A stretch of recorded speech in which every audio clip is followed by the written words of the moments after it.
This video is sponsored by WeGuard. Has reclaimed half of Andhra Pradesh as a political turf. दूसरी बात कि Revanth Reddy is a Reddy. Jagan Mohan Reddy was a Reddy. He was a Christian. They are Christians.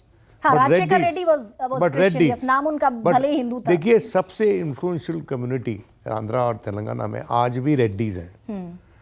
और वो कहते हैं ना कि वो एक ऐसा सोशल ग्रुप है जो अपने साथ सुबाल्टर्न कास्ट को लेके चलता है. जैसे कि ब्राह्मण होते हैं ना या ठाकुर होते हैं राजस्थान में, जैसे ठाकुर हैं, तो वो सुबाल्टर्न कास्ट को अपने साथ लेके चलता है रेड्डी जो है. तो अगर देहात का रेड्डी आपकी पार्टी के साथ है तो आपको चिंता की जरूरत नहीं है. लेकिन इधर बीजेपी ने भी चेंज किया, बदलाव किया. जी किशन रेड्डी को कमान भारतीय जनता सौंपी. पार्टी की मुसीबत ये थी, एक चीज से मैं डिसएग्री करता हूं मेरे दोस्त के साथ. Bharatiya Janata party anti income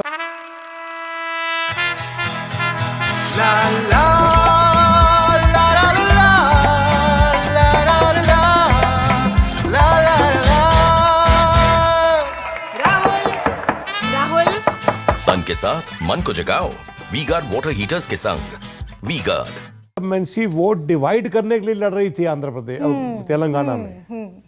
मदद के लिए नहीं लड़ रही थी, वो डिवाइड करने के लिए लड़ रही थी. जो बाद में व्यक्तिगत आरोप लगाए, जो बहुत प्रहार किए प्रधानमंत्री ने, वो कोशिश यही थी कि एंटी इनकम्बेंसी वोट डिवाइड हो, जिसके चलते जो बीआरएस है वो जीते. और तीसरी बात, लेकिन जनता के सामने बातें बहुत प्रत्यक्ष थी. जो एक्साइज का केस है जिसमें कि के कविता और केसीआर की बिटिया का नाम लिया जाता है, वो उनके खिलाफ कोई पेशरफ्त नहीं हुई, कोई एक्शन नहीं हुआ ईडी फीडी का, जिस तरह से आम आदमी पार्टी के खिलाफ हुआ है. और तीसरा बड़ी बात कि आम छोटी पार्टियां वहां कारगर सिद्ध नहीं हुई. They got swept away by the big two players. BJP भी एक छोटी पार्टी बन के रह गई वहां पर, क्योंकि भारतीय जनता पार्टी का और जो बीआरएस का कनेक्ट था उसने शुद्ध कर दिया माइनॉरिटी वोट को, बोथ क्रिश्चियन एंड मुस्लिम्स. वो सस्पिशियसली देखने लग गए. अगर ये आंकड़े सही हैं, मैं ओवैसी की पार्टी पे क्वेश्चन नहीं करूंगा जहां तक हैदराबाद चार मीनार के इलाके की बात है, लेकिन बड़ा इंटरेस्टिंग होगा ये देखना कि परसेंटेज ऑफ माइनॉरिटी वोट में क्या व्हाट परसेंटेज से डिवाइड हुआ, कितना कांग्रेस को गया और कितना एआईएमआईएम को गया. नहीं, कितना बीआरएस को गया. क्योंकि उसके जो प्रोग्राम थे उसकी बड़ी भारी कॉन्स्टिट्यूंसी है. एक तो ओवैसी का साथ है उसके साथ, और दूसरा उसकी माइनॉरिटीज में, और दोनों माइनॉरिटीज में अच्छी बढ़त थी, बड़ी भारी सपोर्ट थी. लेकिन सर आप बीजेपी को कह रहे हैं कि एंटी इनकम्बेंसी वोट को एक तरीके से बांटना था, डिवाइड करना था, लेकिन पश्चिम बंगाल की ही तकरीबन तर्ज पर बीजेपी एक सीट पर थी 2018 में, और अभी 2023 में जब बात कर रहे हैं तो 7 सीटें बीजेपी निकालती हुई दिख रही है. लोकसभा में 4 सीटें निकाल कर ली गई. ग्रेटर हैदराबाद निगम के जो चुनाव हुए 48 सीटें वहां निकाली. तो ये कैसे रिफ्लेक्ट कर रहा है? देखिए मेरी बात सुनिए, मैं समझता हूं कि वहां पर बिट प्लेयर था बीजेपी. अच्छा, let's not go by this exit poll. हम लोग जिस दिन रिजल्ट्स आएंगे, अगर यही तर्ज रहती है रिजल्ट्स की भी जो एग्जिट पोल की है, तो हम विस्तार से उस पर हम चर्चा कर सकते हैं. लेकिन Bharatiya Janata party somewhere along the way lost the plot.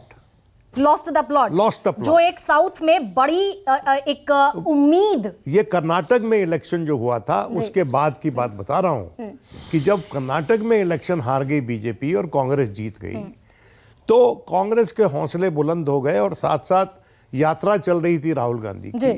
देखिए, मैं बियॉन्ड अ पॉइंट क्रेडिट कभी किसी चीज को नहीं देता हूं, लेकिन एक बात के लिए ये यात्रा सफल थी कि उसने पार्टी कार्डर्स को मोबिलाइज किया, होप दी, पार्टी को होप दी. और जो उसका थीम था उनकी मोहब्बत की दुकान, उसका असर माइनॉरिटीज पे हुआ. तेलंगाना में हुआ, हाँ, जिससे कि नुकसान हुआ बीजेपी को. जी, लेकिन अगर ये कमोबेश सही आते हैं रिजल्ट तो बिल्कुल, तो कमोबेश, लेकिन फिर भी जैसे चौंकाने वाले आंकड़े इसलिए कि मध्य प्रदेश में ये लग रहा था कि 18 साल से मुख्यमंत्री शिवराज सिंह चौहान, हो सकता है कमलनाथ को या फिर कांग्रेस को मौका मिले। राजस्थान के नतीजे आने अभी बाकी हैं। छत्तीसगढ़ में भूपेश बघेल क्लीन स्वीप करते हुए नजर आ रहा है। ऐसे में प्रत्युष कंठ, भाई दक्षिण का दुर्ग, एक समय जब कर्नाटक जीते थे आप, 2013 की बात मुझे याद है कि जब पहली दफा कर्नाटक में भारतीय जनता पार्टी ने बीएस येदियुरप्पा की अगुवाई में सरकार बनाई, तो ये दक्षिण में पहली विक्ट्री थी भारतीय जनता पार्टी की। लेकिन ओवर द इयर्स क्यों साउथ का प्लॉट हर बार लूजिंग कैपेसिटी में होती है बीजेपी? कहां कमी रही?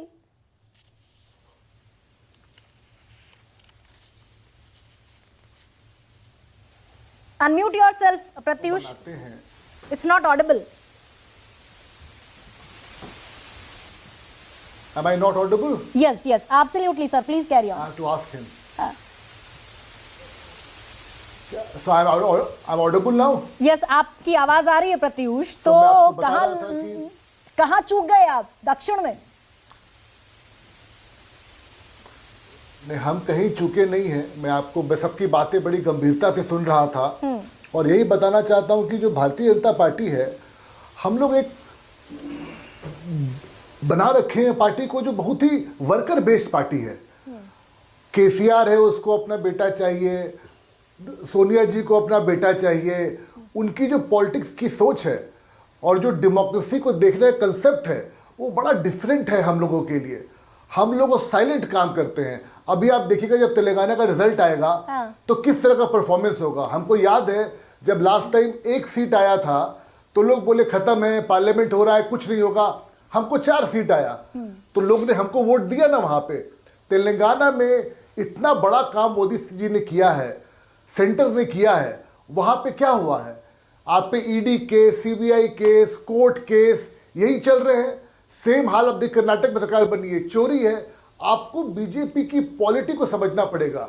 यहां जो पॉलिटी होती है वो बड़ी वर्कर बेस्ड होती है और बहुत ही लोअर लेवल पे चलती है। जो सर एक वर्ड यूज कर रहे थे, सबल्टन, सबल्टन लेवल की पॉलिटिक्स होती है।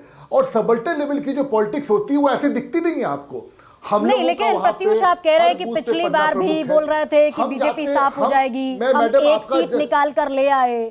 तो 119 सीटों में एक सीट निकाल लेना, 119 में अभी जैसे एग्जिट पोल ये दिखा रहा है, news 24 today's Chanakya state analysis, 7 सीटें। मैंने क्या बोला आप सुनी नहीं? मैंने क्या बोला आप सुनी नहीं? मैंने बोला आपको उसके जस्ट 6 महीने बाद हम पार्लियामेंट में 4 सीट लेके आए। नहीं, तो विधानसभा और लोकसभा इंटायरली डिफरेंट है। हमारे कार्यकर्ता हैं भाई। विधानसभा तो बैटल लूज किया ना। सो अगेन आप आती है इस पे, आप जो दिखा रही है एग्जिट पोल में से कहीं बेहतर रिजल्ट हमारा होने वाला है, कहीं बेहतर होने वाला है। क्या क्लेम है आपका? हमारी जो पॉलिटिक्स है वो बड़े गरीबों के लिए है।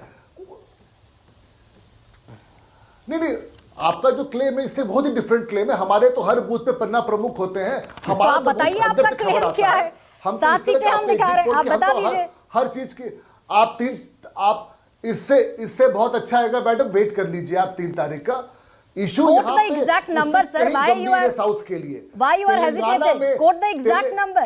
Telangana, no, there is no question of shying away from giving you a figure. What I'm trying to tell you here is that let's not speculate on something. I'm sure I don't know what was your base of your survey, what was the level you took to build the whole thing. हमारा ये कहना है कि हम सब कुछ की इज्जत करते हैं जो है यहाँ पे, बट 3 तारीख का इंतजार करिए आप। हमारी जो साउथ की जो पॉलिटिक्स है वो बहुत डिफरेंट तरह की है। आज देखिए मध्य प्रदेश में कितना स्ट्रॉन्ग संगठन है हमारा, उसी तरह का संगठन वहां भी क्रिएट हो रहा है। प्रत्युष जी, सुकेश बोल रहा हूं। अभी हम तेलंगाना पे डिस्कस कर रहे हैं, चलने वाला है। प्रत्युष जी, अभी हम तेलंगाना पे डिस्कस कर रहे हैं। एक छोटे सवाल का जवाब दे दीजिए। अगर ऐसे कुछ नंबर्स आते हैं बीआरएस के कि उसे कुछ नंबर्स की जरूरत है जो आपके देने से पूरा हो जाए, तो क्या बीआरएस के साथ कोई गठबंधन हो सकता है? क्या कांग्रेस के साथ तो गठबंधन नहीं हो सकता आपका? सर, आप तो इतने वरिष्ठ पत्रकार, आप तो सब जानते हैं। आपको पता है बीजेपी ऐसे चलती है। यहां पर तो पहले कमेटी बैठती है। यहां पे कोई, सर ये परिवार वाली पॉलिटिक्स नहीं हो रही है। परिवार वाली पॉलिटिक्स नहीं है, लेकिन This video is sponsored by WeGuard.